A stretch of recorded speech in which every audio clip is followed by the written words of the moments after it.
Il s'appelle Jérôme. Il a 37 ans. Il est de Douala au Cameroun. Jérôme est l'époux de Nadine, une jeune femme belle qu'il a rencontrée en 2014.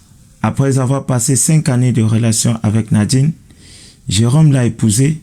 Ils ont vécu 6 mois et après il s'est envolé pour l'Europe à la recherche d'une vie meilleure. De retour à la maison 5 ans après son départ, Jérôme va rencontrer Nadine, mère d'un enfant de 2 ans et dans son 3e mois pour son 2e enfant. Jérôme est désemparé, il ne sait quoi faire et il demande conseil. Doit-il répudier Nadine, son épouse, ou alors doit-il garder cette Nadine avec cette situation assez embarrassante pour lui? Mon frère et ma soeur, toi qui regardes cette vidéo, laisse ton avis, laisse ton commentaire.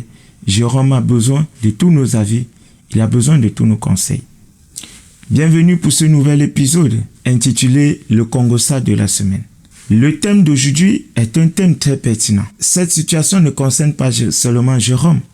C'est une situation qui concerne beaucoup de personnes, beaucoup de couples, que ce soit au Cameroun, que ce soit ailleurs. Vous savez, le monde aujourd'hui est un village global. À la recherche de meilleures opportunités, l'on est parfois appelé à se déplacer. Et parfois, avant de le faire, nous sommes déjà mariés, nous avons déjà des familles. Que de cas où une femme est allée en Europe pour se battre, laissant son mari derrière avec les enfants. Arrivée là-bas, elle a trouvé mieux. Elle s'est mariée, elle a oublié sa famille derrière. Que de cas où des femmes sont allées en Europe se battre, laissant leur conjoint ici au Cameroun, et ces derniers sont allés se remarier ailleurs, oubliant cette dernière.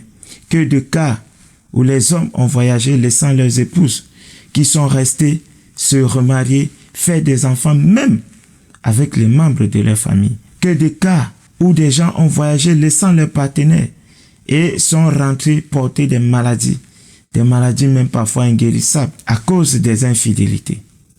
Alors mon frère Jérôme, moi je n'ai jamais vécu cette situation, je ne souhaite pas la vivre toute ma vie, je ne souhaite même pas que mon ennemi vive cette situation, car elle est vraiment difficile, elle est compliquée, elle est douloureuse, alors je te comprends mon frère.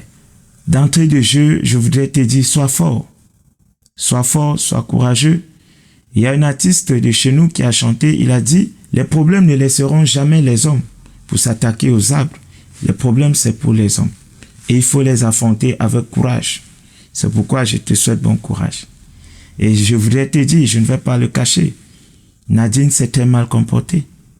Ton épouse, elle n'a pas bien agi. Elle s'est égarée carrément. Elle s'est vraiment mal comportée.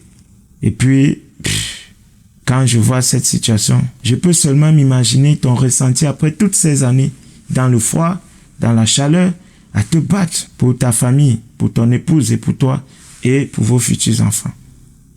C'est vraiment difficile. Je voudrais m'adresser à tous ceux et celles qui représentent ici Nadine, mon frère et ma soeur. Quand tu t'es attaché à quelqu'un, si tu tiens à la personne, rappelle-toi de cette personne chaque fois, dans tout ce que tu fais. Tu vois, tu as une épouse, tu as un époux qui allait se battre, ou qui n'est pas là, ou même qui est là. Si tu arrives à un niveau, tu ne peux pas rester fidèle, et que tu dois tromper ton conjoint ou ta conjointe, s'il te plaît, protège-toi. Utilise un préservatif. Oui, je sais, on dit, non, on ne mange pas la banane emballée, on ne suce pas un bonbon emballé. Mais je te pose la question, toi qui me regardes, toi qui dis ça, toi qui penses cela. Est-ce que ton sexe est une banane? Est-ce que ton sexe, c'est un bonbon? Le mien n'est pas une banane, le mien n'est pas un bonbon. Et en plus, dans la vie, il faut toujours apprendre à faire des choix. Qu'est-ce qui est plus important, ton plaisir ou ta vie? Parce que vois-tu, dans le cas de Nadine, c'est encore gérable. Ce sont les enfants. Ne dit-on pas souvent que l'enfant, c'est une bénédiction du ciel? Ce sont des enfants. Mais imaginez qu'elle avait porté une maladie mortelle, qu'elle avait attrapé le VIH. Où ira-t-elle? Comment vivra-t-elle le restant de sa vie? Vous pensez que ça sera facile à vivre? Parfois, lorsqu'on fait, on se laisse conduire simplement par la chair, par son émotion. Mais nous sommes des êtres humains. Agissons toujours avec raison. Peu importe la situation. Peu importe la situation. Moi, en tout cas, je conseille, agissons toujours avec raison. Parce que Nadine, franchement, Si tu t'étais protégé, tu n'aurais pas de problème. Parce que je suis sûr, Jérôme est fâché parce qu'il t'a trouvé avec des enfants, avec des preuves que tu l'as trompé. Tu penses qu'il a fait 5 ans en Europe sans avoir de rapports sexuels? Ça, c'est très difficile. Je ne dis pas c'est impossible, mais je dis c'est très difficile. Surtout pour un homme. C'est très difficile. Mais il a su gérer. Et toi, tu n'as pas su gérer. Tu n'avais qu'à te protéger. Véritablement. Et tu vois embarrasser des gens comme ça. Embarrasser ta famille. Embarrasser Jérôme. Embarrasser sa famille. Embarrasser ses amis. Embarrasser ses connaissances. Est-ce que c'est bien? Parfois, ne pensons pas seulement à nous, les gars. Pensons aussi à ceux qui sont autour de nous. À ceux que nous appelons les nôtres. Parfois, c'est important. Mon frère Jérôme, une fois que j'ai dit ça de Nadine, je voudrais te parler aussi sincèrement. Tu vois, c'est souvent facile lorsqu'il y a une situation de jeter le tort sur l'autre. De regarder seulement la faute. Parce que Nadine, c'est clair. Elle a gaffé, man. Elle a fait fort. Mais est-ce que toi, tu es sans reproche dans cette histoire? Est-ce que tu n'as pas commis d'erreur, toi aussi? Est-ce que c'est de la seule responsabilité de Nadine, la situation qui vous arrive? Pendant les 5 années de relation, avant de voyager, est-ce que tu as eu des rapports avec Nadine? C'était à quel intervalle de temps? Est-ce que tu passais 5 ans avant d'avoir un rapport avec Nadine? Ou alors vous aviez une activité sexuelle régulière? Pendant les 5 années que tu as passé en Europe, tu es resté sans avoir de rapports sexuels. Tu vois, c'est difficile pour quelqu'un qui est sexuellement actif de faire 5 ans d'interruption. Lorsque tu sais que tu vas voyager, je vais dire ça à tout le monde, il faut établir un climat de confiance avec ta conjointe, avec ton conjoint. Parce que si tu avais établi ce climat de confiance, tu allais tout raconter à Nadine, elle allait tout te raconter. Je suis sûr que ça n'allait pas arriver à ce niveau. Ce qui est clair, ce n'est pas au retour que tu allais apprendre cette nouvelle. Elle allait trouver un moyen, un temps pour te dire ça, étant encore en Europe. Moi, j'ai vécu des histoires. Je connais même des gens. C'est-à-dire, lui, il est avec son épouse, même quand ils étaient encore copains-copines. C'est-à-dire, si un homme drague sa copine, elle va venir lui reporter. Elle va lui dire, tel homme m'a dragué, il m'a dit ci, il m'a dit ça, il m'a proposé ci, il m'a proposé ça. Et il y a des gens mariés comme ça. C'est-à-dire, eux, ils ne se cachent rien. Ils ont su bâtir leur relation sur la confiance. Si un jour tu envisages voyager, laisser ton conjoint ou ta conjointe, bats-toi pour que votre relation soit bâtie sur un climat de confiance. C'est très important. S'il n'y a pas la confiance, mon frère, ma soeur, désolé, ça ne va pas aboutir. Ça ne va pas être bon. Il n'y a pas d'amour sans confiance. Non seulement, Jérôme, tu as fauté à ce niveau, mais plus grave, lorsque tu étais en Europe, est-ce que tu causais régulièrement avec ton épouse sans tabou? Vous voyez, c'est un problème de notre société actuellement. C'est-à-dire, nous tous, on aime faire le sexe. On aime avoir des rapports. Mais on n'aime pas en parler. On ne veut pas parler de ça franchement. C'est-à-dire, même quand on va parler, c'est-à-dire, on s'impose des limites. On ne parle pas sincèrement. Et souvent, ça crée des frustrations. Ça crée des séparations. Ça crée des situations comme celle de Jérôme et de Nadine. Parce que mon frère Jérôme, je vais te dire la vérité. Si tu parlais de tout avec ton épouse, tu allais lui dire de se protéger. Parce que tu allais savoir que bon, vu votre rythme, ça sera difficile pour elle de tenir 5 ans. Et elle-même, quand ça allait commencer à chauffer sur elle, elle allait te dire que tu sais quoi, tu me manques, je n'arrive plus à supporter. Tu allais lui dire, ma chère épouse, je peux comprendre que tu n'arrives pas à supporter mon absence. Protège-toi. Si elle s'était protégée, je peux te dire la vérité, on n'en serait pas là. Ça, c'est un devoir pour toute personne qui voyage. Quand tu laisses ton épouse ou ton époux ou même ton enfant et que tu voyages, tu as le devoir de tout le temps parler. Et parler franchement et parler de tous les sujets. Parce que tu n'es pas là pour voir de tes propres yeux ou pour entendre de tes oreilles. Tu as besoin vraiment d'être en connexion avec l'autre pour que ça puisse marcher. Mon frère Jérôme, tu t'es battu, tu as envoyé l'argent de temps en temps, mais tu as aussi fauté, tu vois. Et puis, comme tu demandes des conseils, moi je vais te conseiller de ne pas répudier Nadine. C'est ton épouse, mon frère. Lorsque tu célébrais ton mariage, tu as dit, Nadine, je te prends pour épouse, pour le meilleur et pour le pire, tous les jours de ma vie, jusqu'à ce que la mort nous sépare. Dans les bons, dans les mauvais moments, on sera ensemble. Dans la joie comme dans la tristesse, on sera ensemble.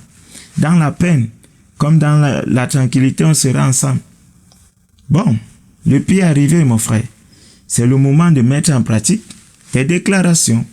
C'est le moment, n'est-ce pas, de montrer que tu es un homme, que ce que tu disais là, ce n'était pas seulement une formule que tu avais apprise, mais que tu disais ça du fond de ton cœur. On dit souvent, c'est dans des moments difficiles qu'on connaît qui sont les nôtres. Dis-toi que Nadine est dans un moment difficile. Est-ce que tu es vraiment pour Nadine? Est-ce que tu l'as un jour aimé? Est-ce que tu l'aimes? Parce que, croyez-moi, l'amour ne finit pas. Il y a des gens qui se séparent. Ils s'aiment toujours. Ils ne sont plus ensemble, mais ils s'aiment. Le jour qu'ils vont se rencontrer là, petite occasion, ils vont seulement replonger. Ça, c'est vrai. Donc, si tu as aimé Nadine, assieds-toi avec ton épouse. Discutez. Si elle est toujours d'accord pour continuer le mariage, continue le mariage. Et je pense qu'elle est toujours d'accord. Parce qu'elle aurait pu partir, retourner chez eux, ou alors suivre un autre homme. Mais elle est restée t'attendre, malgré cette situation dont elle avait conscience, allait être vraiment gênante. Cause avec elle et vois comment vous vivez votre amour, vous vivez votre mariage. Je vais te dire, mon frère Jérôme, toi tu as la chance, tu peux même te vanter que tu n'étais pas là quand c'est arrivé. Mais il y a beaucoup de couples, il y a beaucoup d'hommes dans la ville de Douala où tu es, dans cette nation et ailleurs, qui ont des épouses, ils vivent dans la même maison. Ils dorment sur le même lit. Ces hommes passent le temps à élever des enfants qui ne sont pas les leurs. Je te dis la vérité. C'est-à-dire, tu pouvais même être là et faire les deux enfants là toujours dehors, sans que tu ne te rendes compte. Moi, je te dis la vérité. Donc, ne la chasse pas. Considère que tu as épousé une fille qui a déjà 2 enfants. Ça arrive, non? Il y a les gens qui épousent des filles qui ont déjà 3 enfants. Ils vivent et dans certains cas, ils vivent même très heureux. Donc, considère que tu as épousé une fille qui a 2 enfants. Et puis, Dieu t'a béni, tu as eu un peu d'argent. Tu pourras t'en occuper. Ouais, ne la renvoie pas, mon frère. Qu'est-ce qui te garantit que si tu la renvoies là, tu vas trouver mieux qu'elle? Qu'est-ce qui te garantit que tu vas la renvoyer, tu vas trouver mieux? C'est aussi ça. Au moins, si elle veut continuer la relation, elle sait qu'elle a m'aidé et qu'elle n'a plus droit à l'erreur. Mais celle que tu vas aller trouver là, la nouvelle là, quel est son état d'esprit? Quelle est même son identité spirituelle? Quels sont ses projets? Quelles sont ses ambitions? Rappelle-toi, tu sors de l'Europe, tu as l'argent. Toutes les filles que tu vas appeler là, elles vont venir. Est-ce qu'elles viennent pour toi ou pour ton argent? Donc, mon frère, avant de poser des actes que tu vas regretter, réfléchis bien. Et mon conseil, c'est garde ton épouse. Ne la renvoie pas. Si elle veut continuer à être ton épouse, continue d'être son époux, continue d'être son homme. Épaule-la, car ainsi va la vie. Si quelque chose ne t'arrive pas, autre chose peut t'arriver. Et bénis Dieu, elle aurait pu choper le VIH. Et ça, à ton retour, tu allais d'abord aller faire les textes avec elle. Non, tu allais rentrer trouver ton épouse, tu allais l'embrasser, et tu allais te frustrer à vie. Tu vois? Donc, c'est gérable, c'est un enfant. Ce sont des enfants en tout cas, c'est gérable. Donc, mon frère, sois fort, garde la tête haute, et puis la vie c'est devant. Alors, chers amis, voilà mon conseil à Jérôme. Voilà ce que je pense sincèrement de cette situation. J'espère que toi aussi, tu as partagé avec nous, n'est-ce pas, ton avis? Si tu ne l'as pas fait, fais-le s'il te plaît. Nous avons besoin de tes conseils. Jérôme aussi a besoin de tes conseils. Surtout, si tu trouves la vidéo pertinente, il faut liker. Abonne-toi parce que c'est chaque semaine qu'on aura un nouvel épisode. Le Congossa de la semaine. Donc, j'espère vous retrouver très bientôt pour une nouvelle vidéo. D'ici à là, que Dieu vous bénisse. Portez-vous bien. Ciao, ciao.